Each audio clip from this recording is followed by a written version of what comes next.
morning. I'm Anne, a Unity in Lynnwood prayer chaplain. I welcome our time together, whether you are virtual or in the sanctuary. I'm so glad to be with you.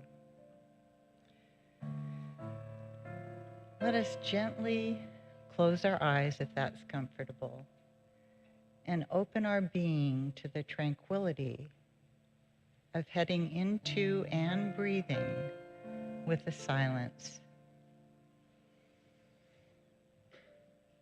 We turn toward our heart, knowing the love of Holy Presence embraces us just where we are.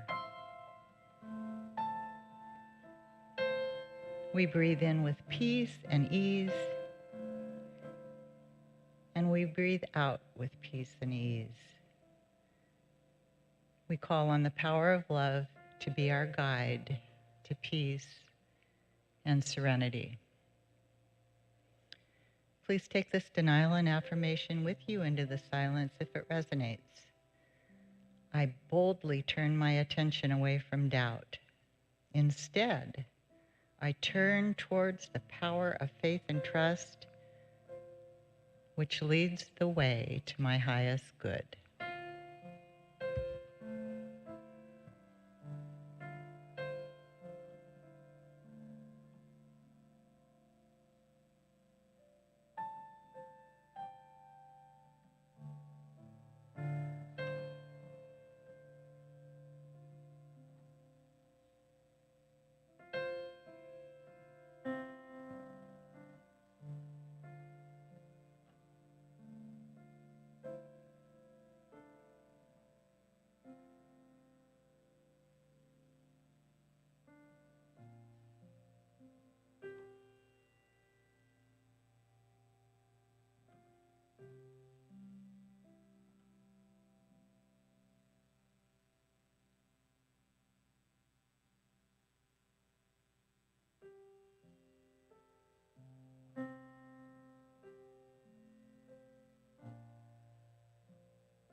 we slowly open our eyes and stretch ourselves into this now moment. Our hearts are awake, and we are happy to embrace the day, our unity, and our community. We are in gratitude for Dr. Richard, Matthew, Nina, and all the universal truths swirling as ideas and grand possibility that are embracing our community to thrive. So it is.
One power, one power, one power,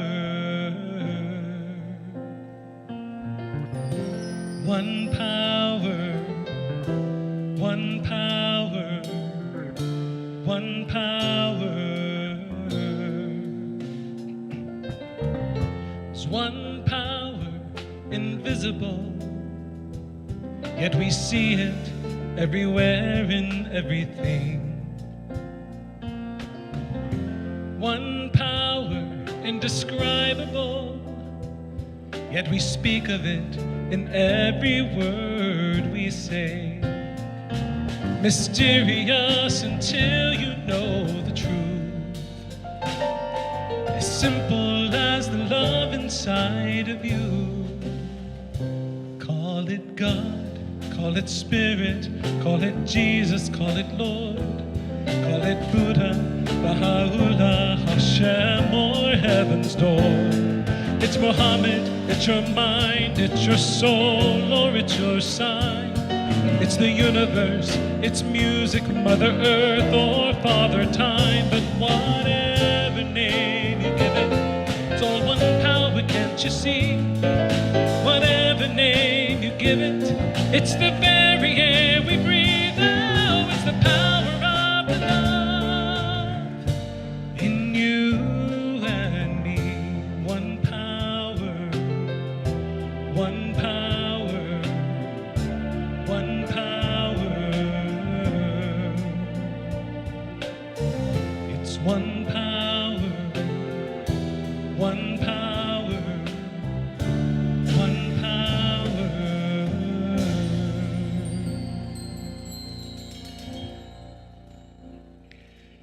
New Thought author and teacher Frederick Bales wrote the following: spiritual law demands that one be absolutely honest with himself, never avoiding the truth nor excusing herself, never running away from the disclosure of hidden unworthy motives, never shrinking from necessary steps to be taken in the conquest of their lesser self.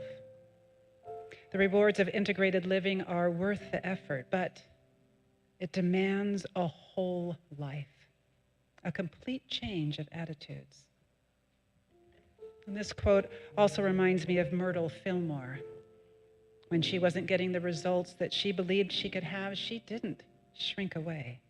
She dug deeper within herself to find the places that were out of integrity, where she was hiding from her own unworthy motives, where she was making excuses, where she was avoiding the truth. And she discovered that the rewards of her more integrated living were worth the effort. We cannot step forward as fully expressing spiritual beings if we are not willing to be scrupulously honest with ourselves. If we want to express as more love, we have got to look at where we are not loving, where we are manipulative or even mean. If we want to express more abundance of anything, we have got to look at where we diminish or demean. And if we want to express more health, we need to be looking at where we don't trust, where we hang on to anger, are unwilling to forgive, where we fear vulnerability. Frederick Bales also wrote, I turn every last thread of my thought to the contemplation of that steady movement of the thought of God in me. Every last thread of thought. In other words, this work deserves nothing less than our full selves. Not half of our attention while the other half works out a to-do list. Not half of our attention while the other half thinks about what to cook for dinner. I invite you into prayer with your whole self, with a willingness to be as honest as you can be about what needs to be moved beyond, with a willingness to look at what you know you've been avoiding, with a willingness to admit where you've been making excuses or carrying unworthy motives. And if you'd like to close your eyes, feel free. And know with me that there is just one life, one beautiful, harmonious life, and that this life is our life. Know that there is just one wellspring of beingness, one fountain of life, one love, one presence, one intelligence expressing in and through and as us.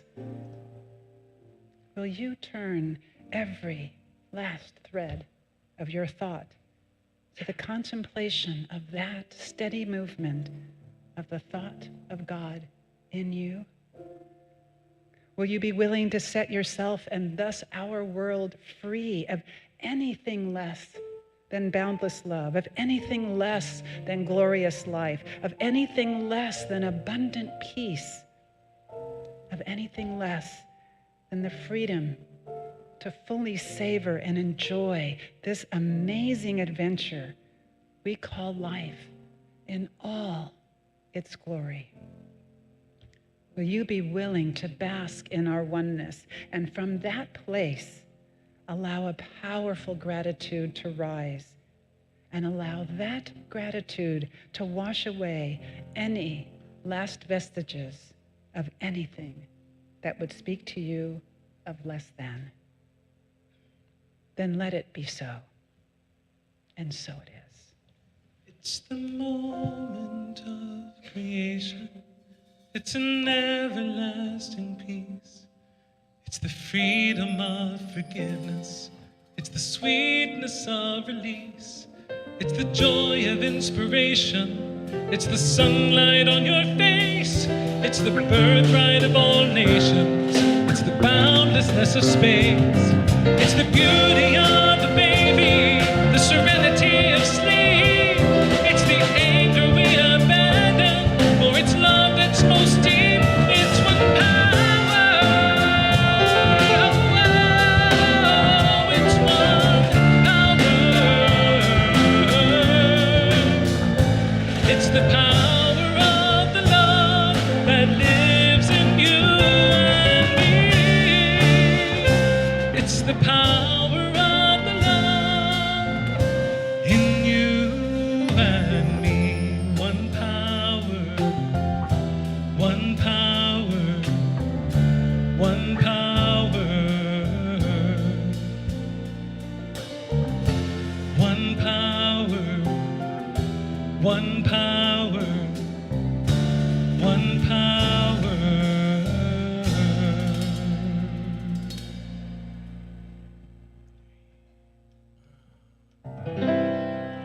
Stumble through your days, got your head hung low, your skies are a shade of gray, like a zombie in a maze. You're asleep inside, but you can't shake awake, 'cause you're just a dead man walking. Think of that, your only option, but you can flip the switch and brighten up your darkest day. Sun is up and the colors blinding. Take the world and redefine it. Leave behind your narrow mind. You'll never be the same. Come alive, come alive. Go and light your light. Let it burn so bright. Reach it up to the sky, and it's open wide. You're electrified, and the world becomes a fantasy, and you're more than you could ever be, 'cause you're dreaming with your eyes wide open. And you know you can't go back again to the world that you were living in, 'cause you're dreaming with your eyes wide open. So come alive. I see it in your eyes. You believe that lie, that you need to hide your face, afraid to step outside. So you lock the door, but don't you stay that way. No more living in those shadows.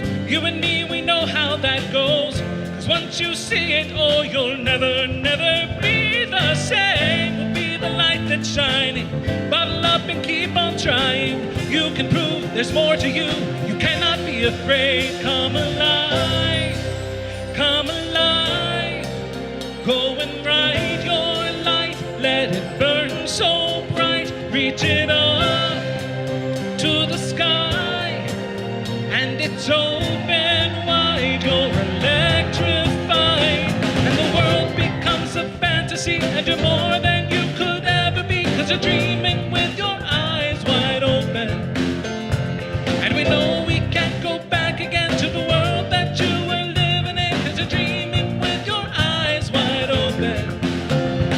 And the world becomes a fantasy, and you're more than you could ever be, 'cause you're dreaming with your eyes wide open. And you know you can't go back again to the world that you were living in, 'cause you're dreaming with your eyes wide open. And the world becomes a fantasy, and you're more than you could ever be, 'cause you're dreaming with your eyes wide open. And you know you can't go back again to the world that you were living in, 'cause you're dreaming with your eyes wide open. All right, yeah. Our full band, yeah, awesome. Thanks so much. Wow, that feels good. Welcome, welcome. Gosh, whew. Can we do that again? Oh, good morning, good morning, good morning, and welcome to Unity in Lynnwood. We are so very deeply glad that you are here with us this fine January morning. Whether you're here with us in our beautiful sanctuary or whether you're in our online sanctuary. And speaking of our online sanctuary, we would love it if you would let us know where you are watching from. We delight in knowing that we can spread our virtual arms wide to embrace you no matter where you are in the world. Thank you. My name is Reverend Clark, and I am the Associate Minister here at Unity in Lynnwood, and I am personally delighted to share this morning with you. And since we're still in Pride Month, I would like to share a brief story with you as told by Stan Mitchell on December 6th of 2018. Stan is the founding pastor of Grace Point in Nashville and is a passionate advocate for his LGBTQIA brothers and sisters, as well as a thought leader in the evolution of progressive Christian theology. This is his story. I wear a couple of ball caps with states stitched on them in the colors of the pride flag. This afternoon, as I was waiting to board a flight, a young man who looked to be about my son's age sat down beside me. And after a bit, he said, "Excuse me, sir, I just wanted to say that I really like your cap." And after thanking him, I coyly asked if he was from Washington State or if he just liked hats. He smiled and said, "Neither." A minute or two went by before he added, "But I am gay." "Oh, okay," I answered, returning his smile. As a few more minutes passed, I could tell he wasn't finished, so I made a bit of small talk with him. Pretty quickly, he semi-asked, semi-stated, "You're not gay, are you?" I affirmed that his straight dar was working and that I was indeed another boring, middle-aged, white, cisgender, heterosexual guy. He chuckled and then said, "Why would you wear that hat then? Aren't you afraid that people are going to think you're gay?"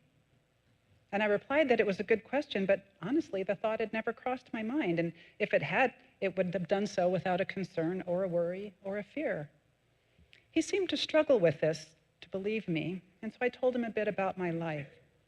He put his sunglasses on, trying to conceal tears that obviously always lived near the surface for him.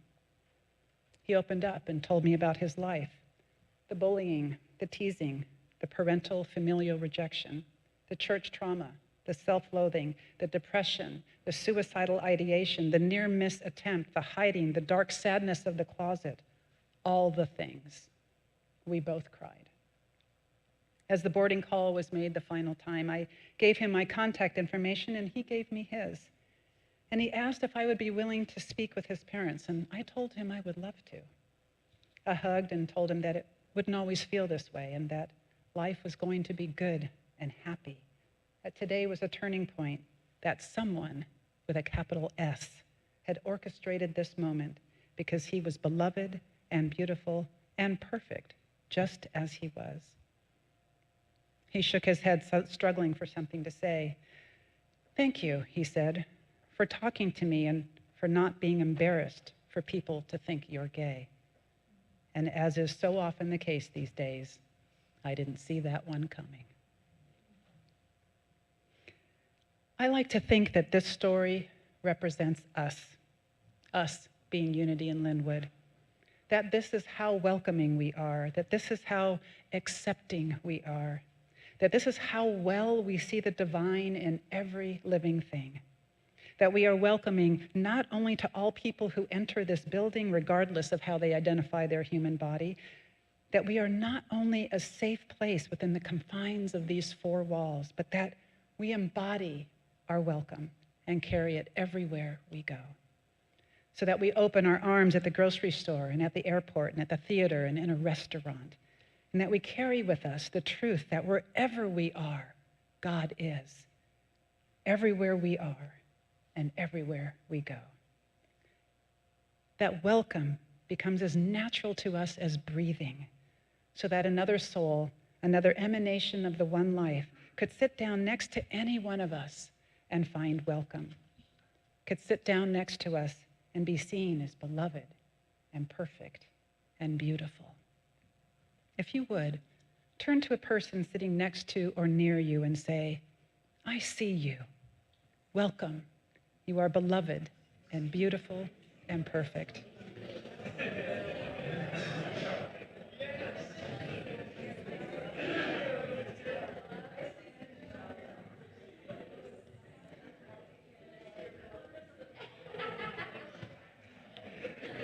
Thank you. Thank you, thank you, and welcome to Unity in Lynnwood. We're glad you're here, and may your time with us this morning enrich you in untold ways. Oh, and thank you for the little guidance there. Now I would like to welcome Stacy. I thought you were talking first. Oh, we have a slide for you. We would like to welcome our two members of our here we go again. I would like to welcome two members of our YOU group here who would like to share an announcement with you. Thank you.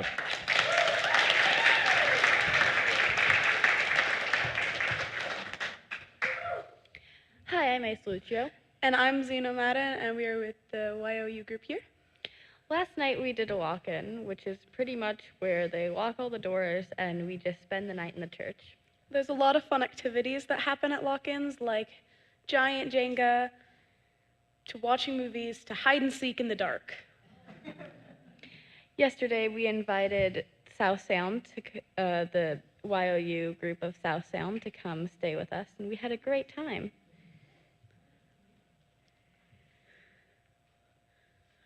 It was a great time. We all had wonderful times there. It's a great place to meet new friends.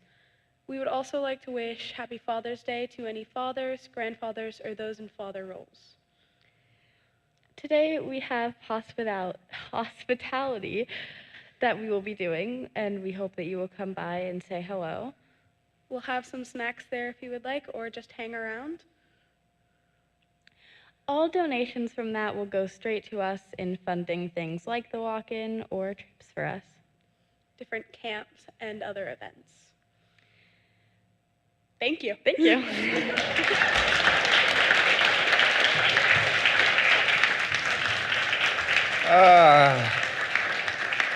I engaged Ace and Zeno before the service. I said, you've been here all night. I said, you must be tired. And they said, we only got like 6 hours of sleep. And I'm thinking, when was the last time We love our youth. Stacy, thank you. Grace, thank you. Thanks, youth. Thank you. Practical spirituality, welcoming community. That mission statement is so short in word, but so very deep in content. And so it is that every week I like to support this mission statement with one of the supporting statements that we developed in conversation with your Board of Trustees at the end of 2014. Where does the time go? Today I've chosen the second of 6. It will magically appear on the screen behind me or on the screen before you, depending, of course, upon where you are. And it reads as follows: we seek to discover and share spiritual practices which are repeatable and reliable, and to infuse these spiritual practices into every area of our daily living. How you like that? Linda Andrus from Unity, Missoula, would you allow us to welcome you this morning?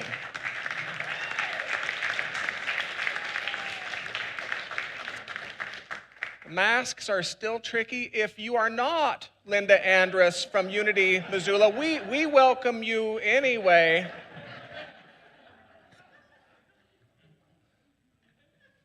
If you would like to pray with someone following the conclusion of our time together, if you are a member of our in-house audience, we have trained prayer chaplains eager, have I said eager, to pray with you. Let me say that a different way. If you would like someone else to see a higher possibility of you and for you than you are currently capable of seeing for yourself, how do you like that for a reframe? How do you like that one?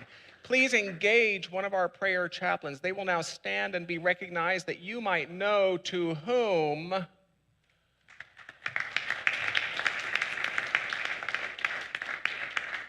And if you are a member of our online audience and you would like to pray with someone following the conclusion of our time together, start the process by writing prayer@unityinlynnwood.org. Include a working telephone number and expect a call shortly after noon. Stone Soup. We have adapted this classic tale into something of a reader's theater style production. It features Matthew Wilson and Steve Mason and Jerome Johnson. It is hosted and narrated by Ken Urie. Tickets are $20. It is scheduled for the first Friday in July, Independence Day weekend. Friday evening, July 1st. Happy hour will begin, weather permitting, in the gazebo area. And the concert will begin in the sanctuary. If you haven't yet reserved your seat, please consider doing so. All proceeds benefit the general operating fund of Unity in Lynnwood.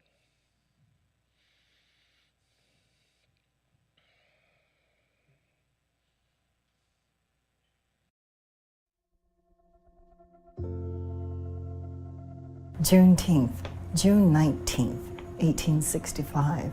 It was the announcement that African Americans were no longer enslaved. I grew up every year, going back down to Texas where my grandparents stayed, and we would watch the parades, and yeah, it was a good time, hanging out with family and everything. It's a day to celebrate the African American experience, to appreciate our freedoms, tragedies, as well as accomplishments. As a mom, I use this day to volunteer at local food banks, as well as to participate in local church activities. Juneteenth is a celebration of freedom and to learn diversity by an open ear to listen, an open mind to learn, and an open heart to embrace all. This is the first employer that I've had that has ever recognized Juneteenth, and I think that that's amazing. The fact that they're creating this exposure for all types of people to learn about, this really special time in American history, I think is awesome. Well, yeah, it's a big deal. It just shows growth. It shows the willingness to be inclusive in recognizing people and their cultures and their customs.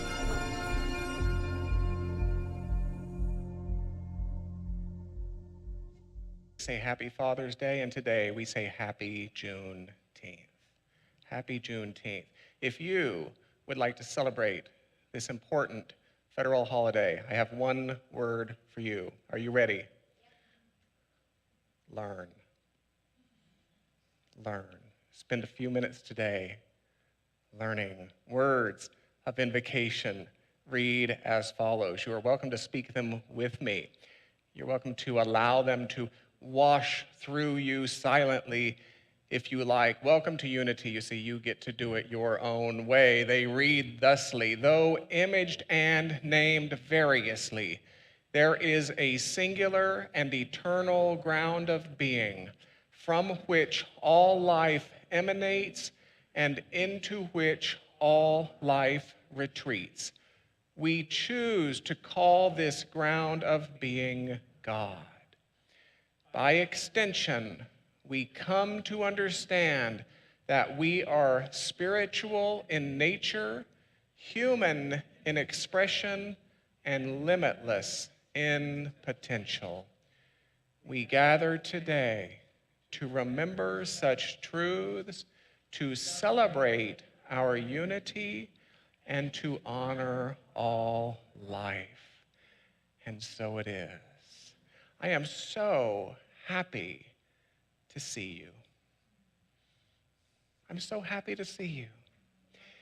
Thank you. Truly, it is an honor. It is an honor to bask in the nobility of you. So allow our time together to begin yet again with gratitude for the privilege of you. Thank you.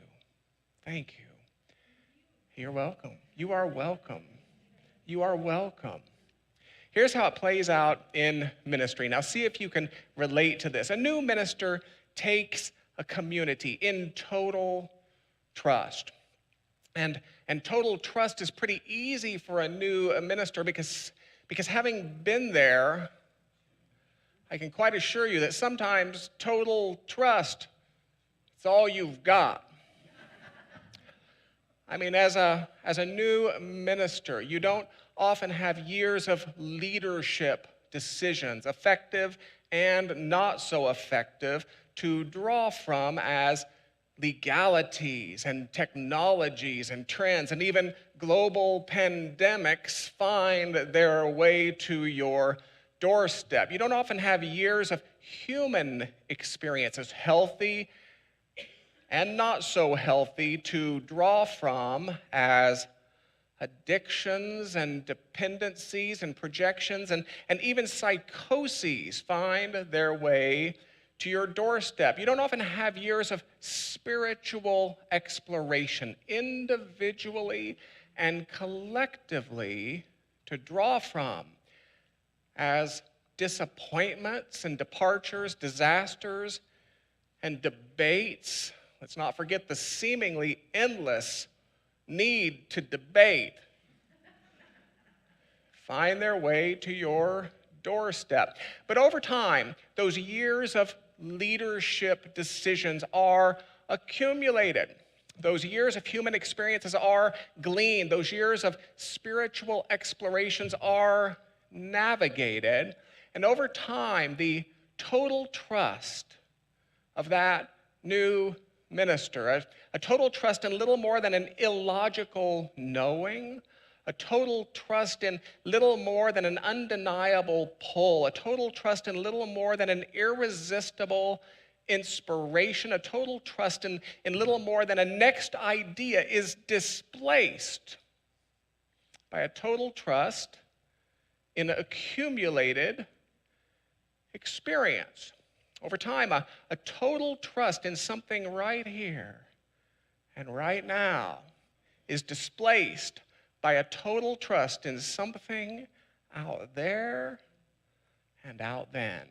And even as the sensory self of us celebrates this rising, if you will, into the wisdom and the ways of the world, the spiritual self of us mourns this falling from the wisdom and the ways of the Spirit. Said another way, having nothing to lose is not the problem. Spiritually speaking, having nothing to lose is a place of amazing power, because having nothing to lose tends to rend us open to the very highest selves of us in a way that daily life just doesn't tend to do. While we all tend to want to avoid everything difficult, it was Marianne Williamson who reminded us that it's difficult experiences which tend to return us, even if symbolically, to our knees where we should have been from the first place. So while having nothing to lose and while having difficult experiences are uncomfortable for us, let's not be quick to label these valleys of the shadow, if you will, as bad.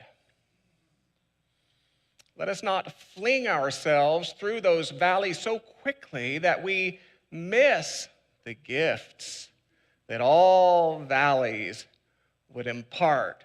I remember being a young boy, believe it or not. I remember being a young boy who was experiencing something difficult. And as a young boy, it was something that was certainly beyond my control. And yet I remembered, even as a young boy, deciding that if the difficult experience were my lot, I wouldn't go through it for nothing. I wouldn't go through it for nothing. And so it is with us. Let's not fling ourselves through those valleys so quickly that we miss the gifts that all valleys would impart. Such an attitude doesn't justify every valley. Life can deal you some real crap. But such an attitude does keep you from perpetuating your own victimhood. That is the meaning of a God that's inherently good. It's not that there are no valleys, you see. It's that there are no valleys beyond redemption. So no, having nothing to lose isn't the problem, because having nothing to lose tends to rend us open to the very highest selves of us in a way that daily life just doesn't tend to do. Having something to lose. Now that is where you have to be careful. That's where you have to be careful, because having something to lose tends to close us to the very highest selves of us as we subtly come into the belief that the creative source, by whatever name we choose to call it, that the creative source that gave rise to the thing in the first place is no longer adequate to give rise to something greater in the future. And as we subtly come into this belief that the creative source that gave rise to the thing in the first place, now this might be a job, it might be a business, a relationship, could be a windfall, a formula, a healing. You understand it really does not matter. As we subtly come into this belief that the creative source that gave rise to the thing in the first place is no longer adequate to give rise to something greater in the future, we start to think that we have to protect the thing. And lost is that total trust in little more than an illogical knowing, that total trust in little more than an undeniable pull.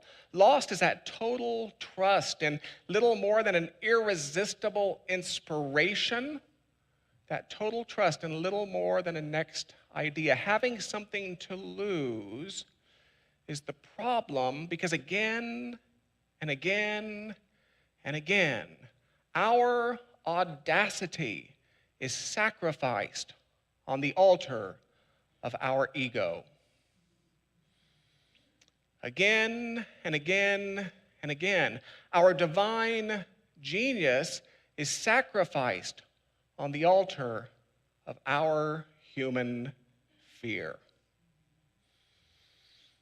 It's the real meaning of idolatry, you see. It's not about worshiping calves made of gold. Calves made of gold are merely outer symbols for the ultimate idolatry of worshiping our own egos.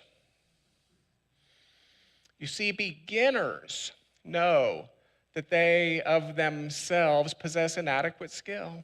They know that they of themselves possess inadequate knowledge, inadequate experience for the task at hand. Beginners, by default, have to welcome wisdom beyond their personal wisdom for their success.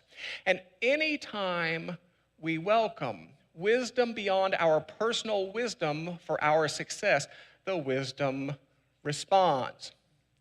But as the ego tempts us to believe that the wisdom behind our success is our own, we begin to repeat the tactics of yesterday.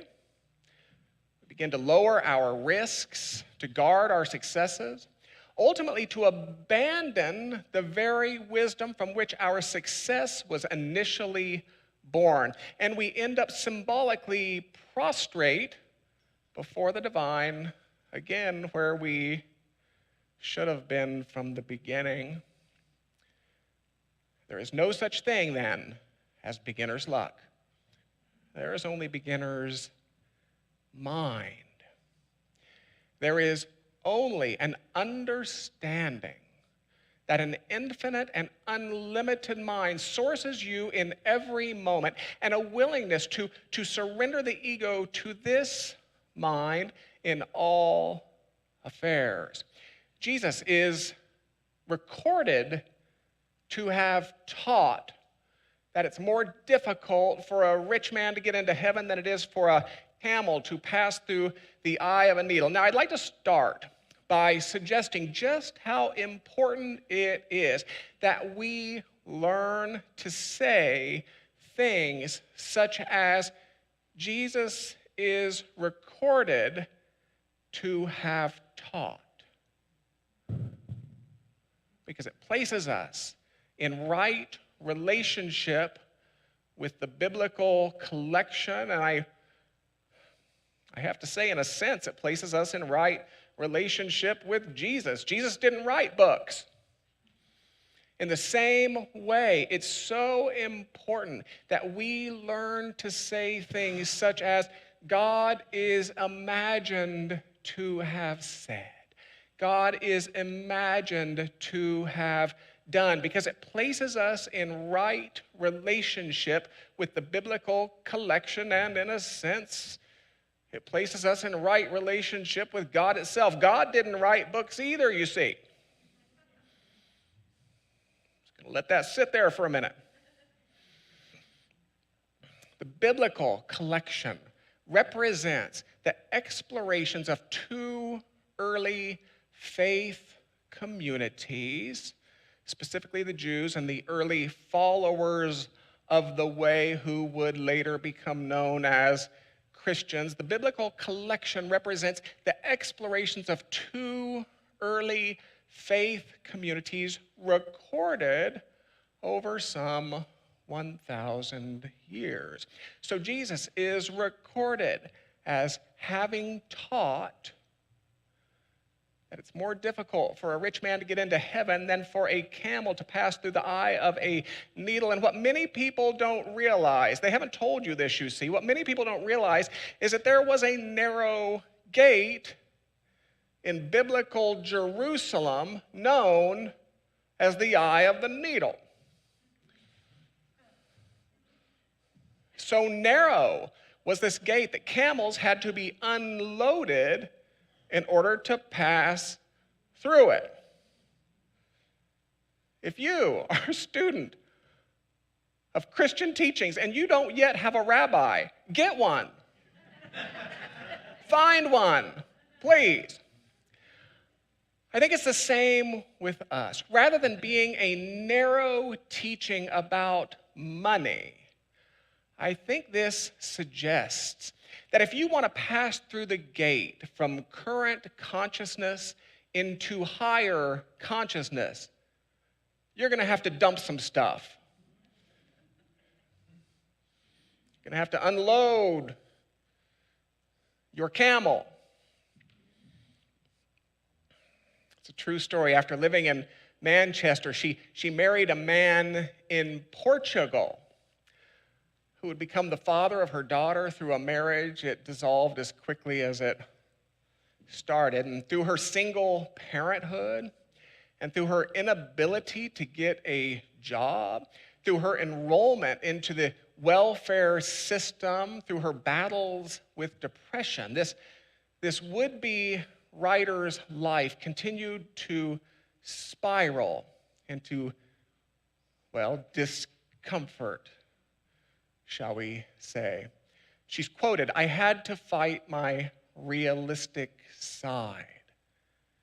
She was speaking after completing her first book. It was 5 years into that spiral, a book which would be declined by the first 12 of the best names in publishing before being accepted by the 13th for a meager amount of money, you understand, on the off chance that at least a few people might want to meet a character that she lovingly named Harry Potter.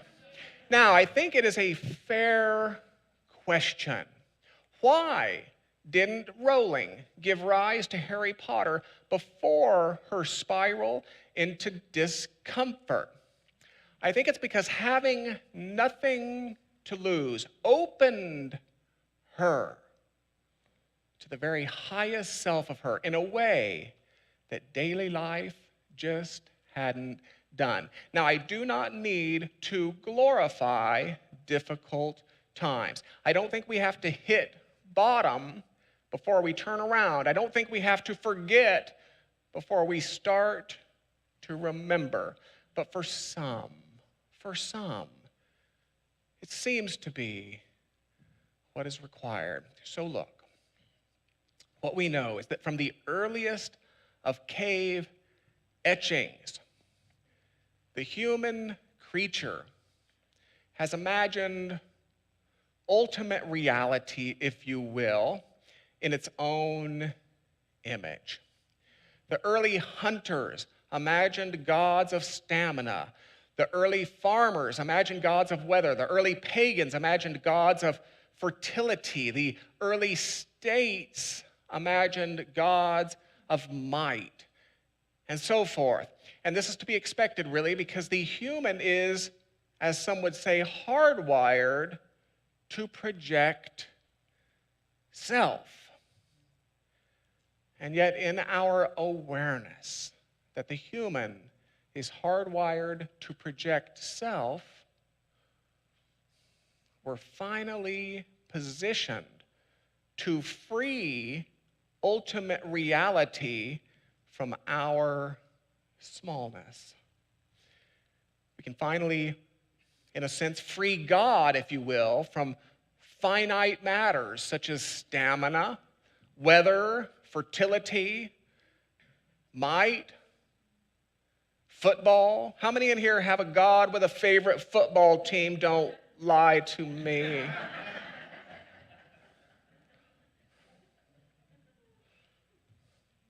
So for us in unity, we would say, among other things, that ultimate reality, that God is infinite mind. And quantum physicists would really say the same thing, that ultimate reality is much more like a giant thought than it is a giant thing. So for us in unity, we would say that ultimate reality, that God is infinite mind, and as such, we would say that ideas are its currency. For us in unity, we would align with ancient civilizations predating the rise of the early Christian church by centuries, by suggesting that you cannot be saintlier than when you place a total trust in infinite mind. You cannot be saintlier than when you place a total trust in little more than that illogical knowing, a total trust in little more than that undeniable pull, a total trust in little more than that irresistible inspiration, a total trust in little more than that next idea. And you cannot be worldlier than when you displace that total trust to an accumulated experience. In a more traditional setting, I might say the same thing this way. You cannot be more saintly than when you trust God. And you cannot be more worldly than when you trust everything else. Now, I get it. It is tempting to set aside infinite mind when you get the Cadillac. And it's tempting to set aside infinite mind when you get the healing. It's tempting to set aside infinite mind when you get the answer. But what if that same infinite mind that has brought you to this point has even greater possibilities for you? What if that same infinite mind that has brought us to this point has even greater possibilities for us? So the questions of the morning become, how do I create the space to entertain the illogical knowings of infinite mind today? How do I create the space to entertain the undeniable pulls of infinite mind today? How do I create the space to embrace the irresistible inspirations of infinite mind today? The questions of the morning might include, how do I create the space to invite the next ideas of infinite mind today? Maybe your enlightenment doesn't require you to be smarter. Maybe it requires you to be emptier. Take a deep breath with me. If you're comfortable doing so, you might even close the outer eyes for a few minutes of reflection, a few minutes of deeper consideration. Some call it meditation, 3 or 4 minutes. A gift to the self. A gift of making that highest that's within us welcome.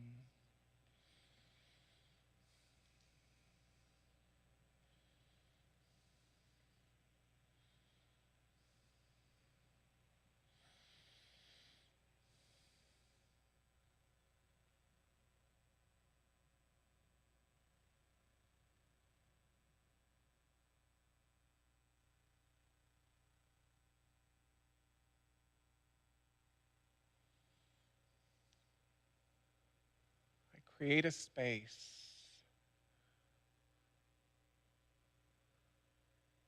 for the next idea. And then we watch.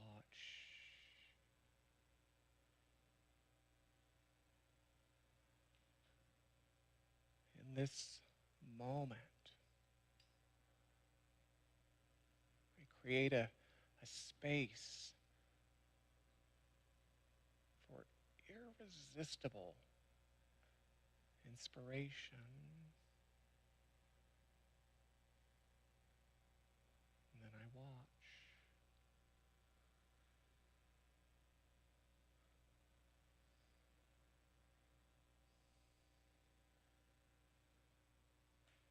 In this moment, I create a space for undeniable pulls.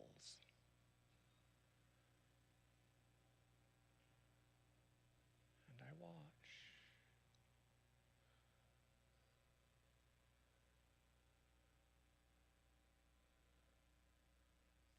Today I create a space illogical knowings.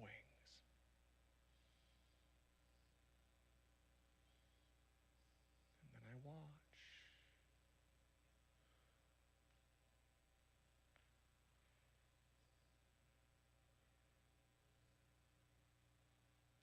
Today, I create a space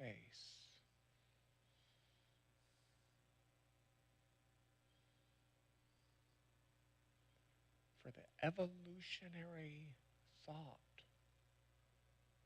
of an infinite mind. And then I watch.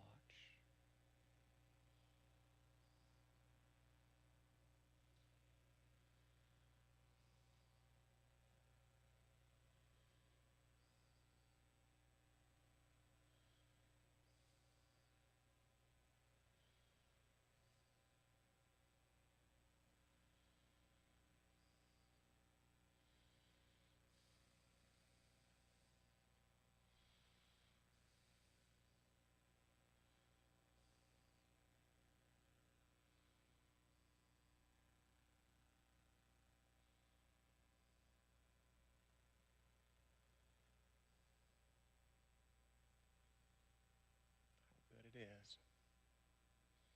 How good it is to be, and how good it is to be together.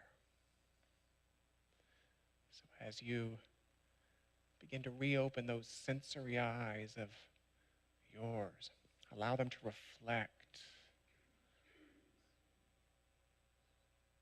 gratitude, peace, possibility. Let them reflect a renewed faith that that which is active within you is ample to all that's before you. If this is a consciousness with which you can agree, if this is a position you are willing to accept this morning, let us simply close this time of reflection together by saying, and so it is, and so it is, and so it is, and amen.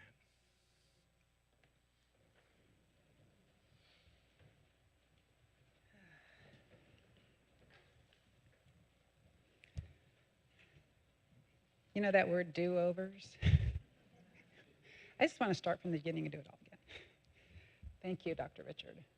That was inspiring, and I will definitely be watching this again. Now we've come to the portion of our service where we've actually been calling this more of a practice, a time for practice. Practice being in the flow of circulation. And I'd like to read to you that we have a card in the back at that welcome and information station in the back, and it says giving on the back. And there's a little bit on the little bit of information that starts with the word tithe means a tenth. And for some, tithing conjures fear. And you know, we get that. Very few people launch their giving journey with tithing. Hence, we encourage you to begin with an amount that allows for a sense of excitement and fulfillment, imagining how it would feel to be able to give more. So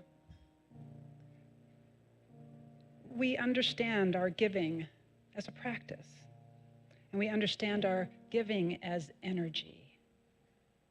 And so would you like to practice with me? Would you be willing to practice with me this morning?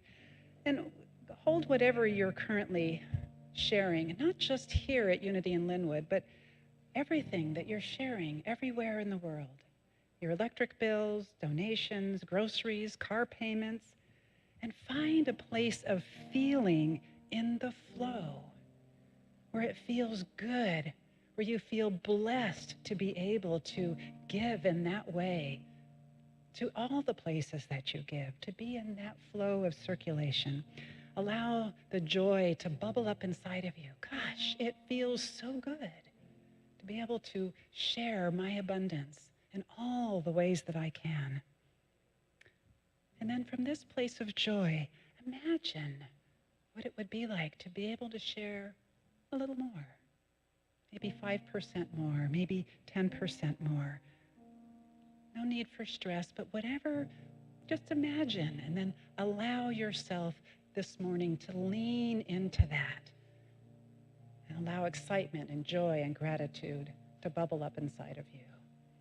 And from this place of pushing the envelope and excitement and joy and being in the flow, let us bless our offerings. Thank you.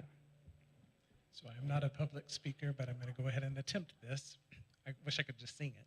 But, so music to me, I came out of the womb singing. So this is my ministry for sure. And, I feel so fortunate to have worked over the years with Scott Goodwin and Chris Jones.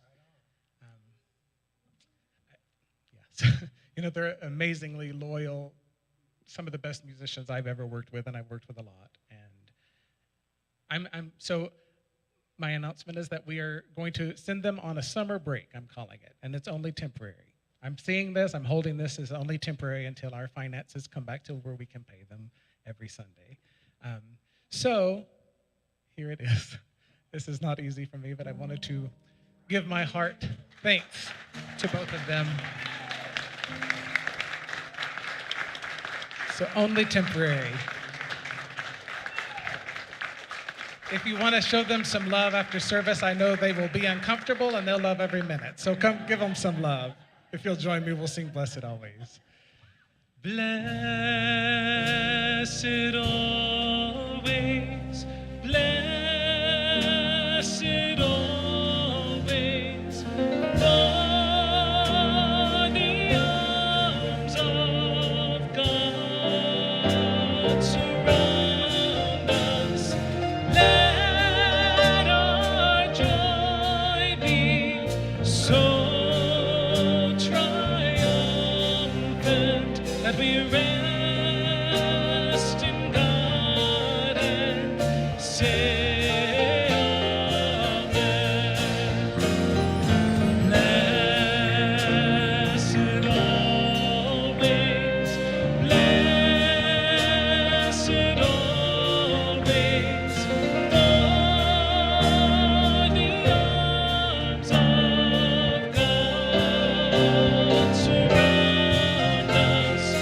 Let our joy be so triumphant that we rest in God and say amen.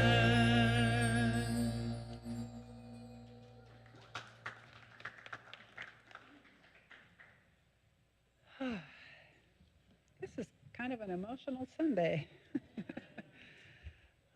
If you are new, or as I like to say, newer-ish, to Unity in Lynnwood, I'd like to welcome you to visit our Welcome and Information station, not statement, although it could be a statement about our station.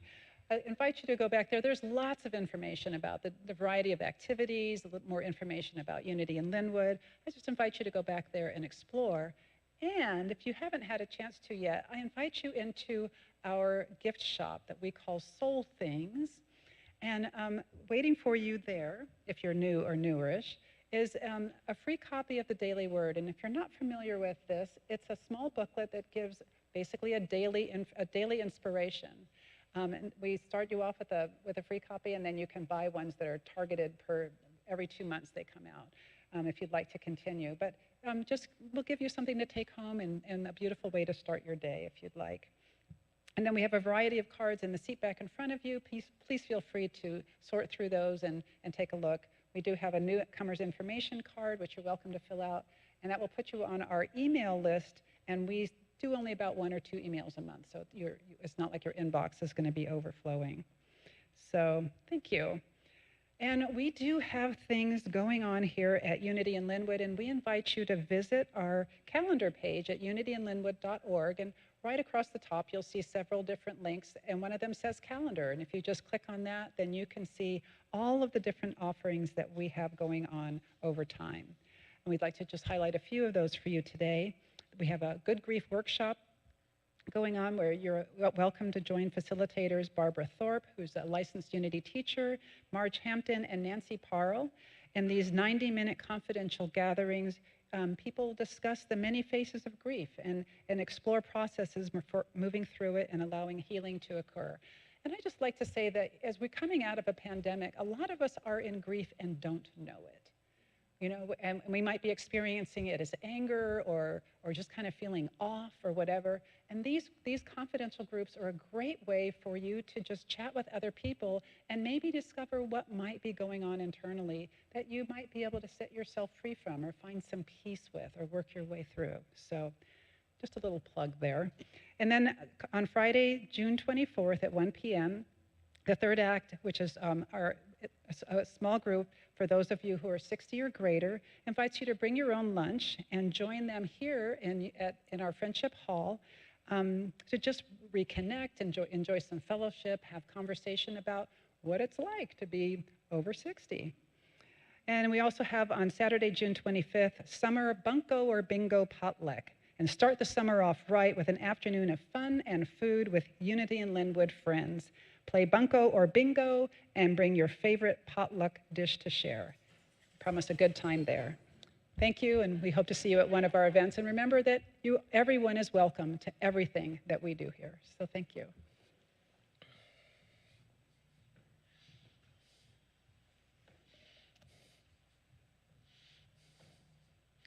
I look forward to joining the third act group. I'm not quite ready. Close. I am close.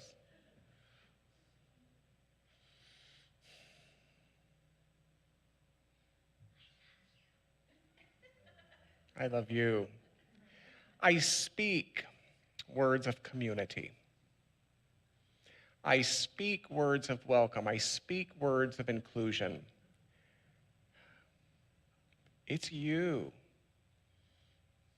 that makes it real. It's you that makes it real. You know, the world is brimming with people who do what I do for a living, who speak words of welcome, and who have extremely closed communities. So I'd like to close as I open today by saying thank you. Thank you for taking my words and making them real. If you're so inclined, perhaps you would allow your eye to fall upon another random soul and just say thank you for this morning. Try that now. Thank you for this morning. And then for those courageous few among you,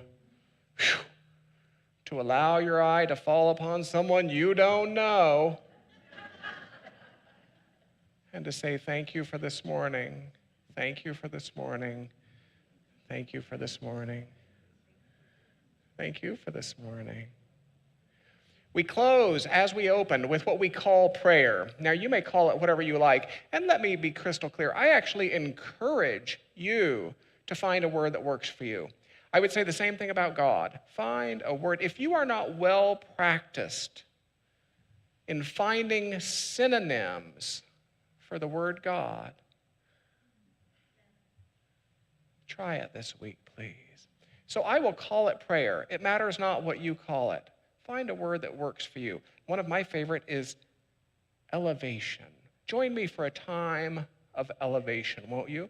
Close the outer eyes and let us prepare to re-enter that human world by entertaining the possibility, the noble possibility, the grand, the audacious possibility that that which is within me is enough. Maybe that's an affirmation you could take this week. That which is within me is enough. Together, that which is within me is enough. It matters not what you call it. Maybe it represents that wisdom which is within me is enough. That life which is within me is enough. That sufficiency which is active and vibrant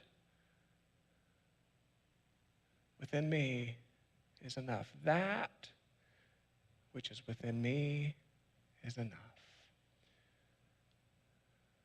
Let that serve as our time of elevation, an elevation that we do not abandon, as we reopen these sensory eyes, but one that we keep close. One that we keep close.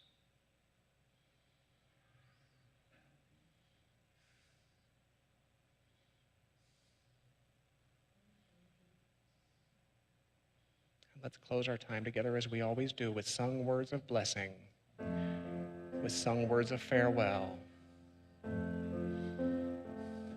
May the long time sun shine upon you, all love surround you, and the pure